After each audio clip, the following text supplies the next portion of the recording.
Il y a des visages qu'on ne voit jamais. Des visages cachés derrière des écrans. Des visages sans pitié qui détruisent en un clic, sans bruit, sans trace. Au Sénégal, ce visage a un nom, Coq Barma, ou du moins, c'est le nom qu'il a choisi. Pendant des années, il a dirigé un site secret, un site qui faisait trembler des familles, un site qui faisait pleurer des mères, un site qui brisait des vies pour quelques clics, quelques vues, quelques francs. Aujourd'hui, il est tombé, mais les cicatrices qu'il a laissées sont toujours là. Coach Barma, de son vrai nom El Hadji Babakar Dioum, a construit un empire numérique de la honte.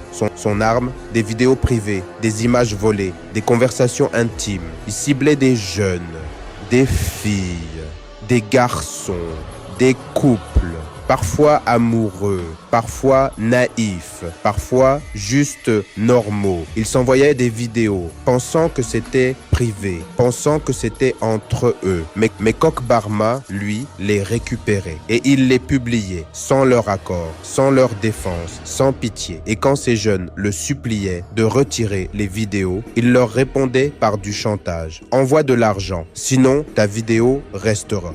Pas plus. Et même quand il payait, les vidéos restaient. Une jeune fille de 17 ans a quitté l'école. Sa vidéo circulait sur WhatsApp, Facebook, Telegram. Elle ne pouvait plus sortir, elle ne pouvait plus marcher dans la rue. Elle a pensé au pire. Elle a failli se suicider. Un garçon étudiant à l'université a été renié par sa famille.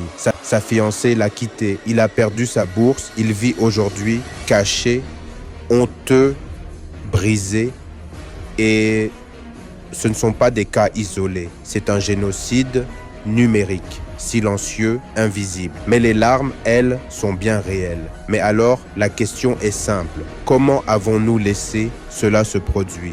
Pendant que des vidéos intimes devenaient virales, beaucoup riaient, partageaient, se moquaient. Personne ne se demandait « Et si c'était ma sœur, ma cousine, mon fils, moi-même ?» La société a trop longtemps fermé les yeux. Et c'est cette indifférence qui a nourri le monstre. Le pire, certains le prenaient pour un héros. Il montre la vérité, disait-il. Mais non, ce n'est pas de la vérité. C'est de l'humiliation. Ce n'est pas de l'information. C'est de la destruction. Aujourd'hui, Coq Barma a été arrêté. Mais son site, ses copies, ses partages continuent de circuler. Et les victimes, elles, n'ont pas encore guéri. Alors, ce combat n'est pas terminé. Il commence maintenant. Un combat pour la dignité, pour le respect, pour l'honneur numérique. Nous devons éduquer. Nous devons protéger. Nous devons refuser de partager ce qui détruit. Ce n'est pas drôle. Ce n'est pas viral. C'est criminel. Et à toi qui m'écoutes, retiens ceci. Partager une vidéo intime sans autorisation, c'est devenir complice. Rire du malheur d'un autre, c'est creuser un trou pour soi-même. Aujourd'hui, nous devons reconstruire, soigner, protéger, pas seulement les victimes de Coq Barma, mais toutes celles et ceux qui pensent encore que leur vie peut basculer à cause d'un écran. Le Sénégal mérite mieux, l'Afrique mérite mieux, nos enfants méritent mieux. Le respect doit redevenir une valeur sacrée, même et surtout sur Internet. Si tu crois en cette vérité, partage cette vidéo, pas pour faire du bruit, mais pour éveiller les consciences. Mais ce n'est pas seulement à nous, citoyens, de réagir. L'État aussi doit prendre ses responsabilités. Le gouvernement doit renforcer les lois contre la cybercriminalité et le chantage numérique. Créer une cellule spéciale de la police pour traquer rapidement les auteurs de ces crimes.